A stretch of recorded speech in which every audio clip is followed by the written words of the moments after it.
Dasar kebudayaan kebangsaan, sejarah, prinsip dan siapa yang bertanggungjawab. Assalamualaikum dan salam sejahtera seluruh rakyat Malaysia. Bersempena bulan kebangsaan iaitu bulan kemerdekaan negara Malaysia ini, aku nak bawa satu perkara yang sangat penting untuk kita fahami sebagai rakyat Malaysia. Apakah sebenarnya dasar kebudayaan kebangsaan?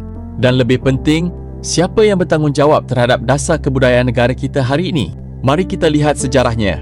Dasar kebudayaan kebangsaan atau DKK 1971 lahir daripada usaha kerajaan untuk membentuk identiti kebangsaan dan memperkukuhkan perpaduan masyarakat Malaysia. Pada tahun 1971 berlangsung Kongres Kebudayaan Kebangsaan. Kongres tersebut dibuka oleh Perdana Menteri ketika itu, Tun Abdul Razak Hussein. Pada masa itu, portfolio Menteri Kebudayaan, Belia dan Sukan dipegang oleh Hamzah Abu Samah. Jadi apabila kita bercakap mengenai sejarah dasar kebudayaan kebangsaan, kita perlu melihatnya sebagai sebahagian daripada usaha kerajaan ketika itu untuk membentuk identiti kebangsaan Malaysia. Dasar kebudayaan kebangsaan mempunyai 3 prinsip utama. Pertama, kebudayaan rakyat asal rantau ini menjadi asas utama. Ini merujuk kepada kebudayaan masyarakat pribumi rantau Nusantara, khususnya kebudayaan Melayu yang mempunyai akar sejarah yang kuat di rantau ini. Kedua, unsur kebudayaan lain yang sesuai dan wajar boleh diterima. Ini bermaksud budaya masyarakat Cina, India, Iban, Kadazan Dusun, orang asli dan pelbagai etnik lain tidak perlu dihapuskan. Masing-masing boleh memelihara dan mengamalkan warisan budaya mereka. Unsur yang sesuai pula boleh diterima dan dikembangkan sebagai sebahagian daripada kebudayaan Malaysia. Ketiga, Islam menjadi unsur penting dalam pembentukan kebudayaan kebangsaan. Ini tidak bermaksud semua rakyat Malaysia dipaksa mengamalkan budaya Islam, tetapi Islam mempunyai kedudukan penting dalam sejarah dan pembentukan masyarakat Melayu serta negara ini.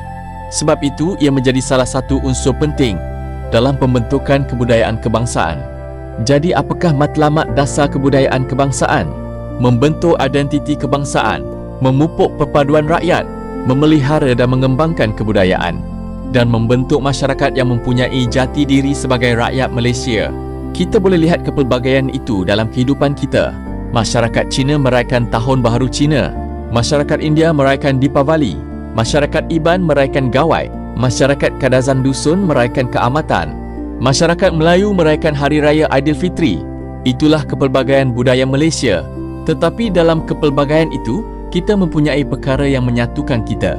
Bahasa Melayu sebagai bahasa kebangsaan, jalur gemilang sebagai bendera negara, rukun negara sebagai asas kehidupan bernegara, sejarah Malaysia yang dikongsi bersama, dan paling utama, perlembagaan persekutuan adalah undang-undang tertinggi negara. Tetapi ada satu fakta yang ramai mungkin tidak tahu. Dasar kebudayaan kebangsaan 1971 tidak pernah diberi pensahihan di peringkat kabinet.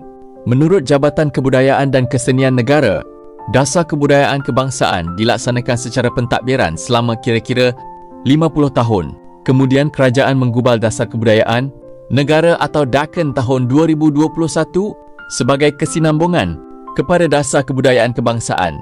1971, DAKN mengambil kira asas-asas dasar kebudayaan kebangsaan, berlandaskan perlembagaan persekutuan dan turut mengambil kira prinsip serta objektif rukun negara. DAKN pula menekankan 5 aspek utama: keterangkuman, kebersamaan, semangat kebanggaan, keterbukaan dan menyeluruh. Sekarang kita sampai kepada persoalan penting. Siapa yang bertanggungjawab terhadap portofolio kebudayaan negara pada hari ini? Setakat Ogos 2026, hal ehwal kebudayaan berada di bawah Kementerian Pelancongan Seni dan Budaya Malaysia (MOTAD). Menterinya ialah Yang Berhormat Datuk Seri Tiong King Sing. Timbalan menterinya ialah Yang Berhormat Tuan Chew Chun Man. Manakala urusan-pengurusan tertinggi bagi bidang kebudayaan dikendalikan melalui Timbalan Ketua Setiausaha Yang Berbahagia Datuk Mohd Yusri Mohd Yusof. Jadi kalau hari ini kita bercakap tentang hala tuju seni, budaya dan warisan negara, MOTAD ialah kementerian yang memegang portofolio tersebut. Dan kita juga mempunyai Jabatan Kebudayaan dan Kesenian Negara atau JKKN yang melaksanakan pelbagai fungsi berkaitan pembangunan, pemeliharaan, pengembangan dan promosi seni serta budaya negara. Tetapi satu perkara mesti kita faham, dasar kebudayaan kebangsaan bukan perlembagaan persekutuan. Dasar kebudayaan kebangsaan bukan undang-undang tertinggi negara. Dasar kebudayaan kebangsaan ialah satu dasar berkaitan kebudayaan. Kalau kita mahu membincangkan kedudukan Islam, bahasa Melayu, kewarganegaraan, kedudukan orang Melayu dan Bumiputera serta kedudukan masyarakat lain, kita mesti merujuk kepada perlembagaan persekutuan, bukan mencampur adukkan dasar kebudayaan kebangsaan dengan perlembagaan. Jadi kesimpulannya, Malaysia tidak perlu menghapuskan kepelbagaian untuk membina perpaduan. Kita boleh berbeza keturunan, berbeza agama, berbeza bahasa ibunda, berbeza adat, berbeza makanan, tetapi kita tetap boleh mempunyai satu identiti kebangsaan, identiti Malaysia. Jangan jadikan budaya sebagai tembok pemisah. Jadikan budaya sebagai jambatan untuk kita saling mengenali. Kerana berbeza warisan satu negara, berbeza budaya satu Malaysia. Kita berbeza, kita bersama, kitalah rakyat Malaysia. Sedikit pesanan dari aku, Rohingya bukan rakyat Malaysia.